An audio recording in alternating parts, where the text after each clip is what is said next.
Migjen Basha ka nisur një aventurë të re në karrierën e tij, duke qenë se klubi i Luzanës i ka besuar drejtimin e skuadrës si trajner i parë deri në fund të sezonit, duke hapur një kapitull të ri në karrierën e tij si trajner.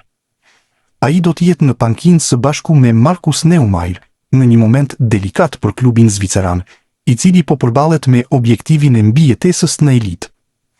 Në një intervistë të dhënë për Panorama Sport, Basha e cilësoi këtë eksperiencë si një sfidë të veçantë dhe me përgjegjësi të madhe, duke theksuar se fokusi kryesor mbetet përgatitja sa më e mirë e skuadrës dhe arritja e objektivit për të siguruar qëndrimin në kategori. Migjen, ke nisur një aventurë të re si trajner i Luzanës. Çfarë do të thotë kjo për ty?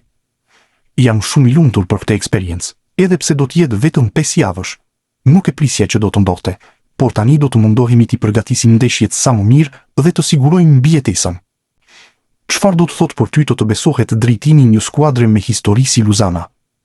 Është një emocion shumë i veçantë. E para sepse futbollistikisht jam rritur në këtë klub, që nga mosha shumë e re, dhe pastaj kam qenë edhe lojtar i skuadrës së parë para se të ikja në Itali. Pas rreth 20 vitesh, të bëhesh trajner i skuadrës ku je rritur është një ndjenjë fantastike dhe ndihem me fat që po e provoj. A mund të themi tani se rrugtimi si trajner ka nisur zyrtarisht dhe je gati për të bërë një hap më të madh?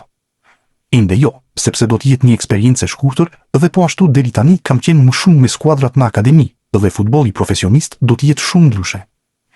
A është gati Basha për të provuar të marrë drejtimin e kombëtares, qoftë edhe te moshat? Jo, në asnjë moment nuk ndihem i gatshëm ta marr kombëtaren, sepse ka trajnerë shqiptar që kanë shumë më shumë eksperiencë se unë.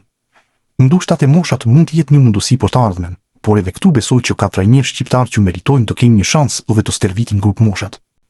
Kisha mundësinë për U17 ta merrja drejtimin para Europianit U17, por fatkeqësisht për çështje familjare nuk kisha mundësinë të vija në Shqipëri.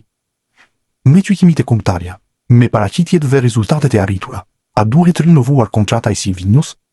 Sigurisht që po, sepse ka bërë punë të mira, por me rëndësi është që ai të jetë i lumtur me kombëtaren dhe të ketë vullnet të vazhdojë. A mendon se është trajneri më i mirë që ka pasur Shqipëria? Nëse jo, cilin do të konsideroje?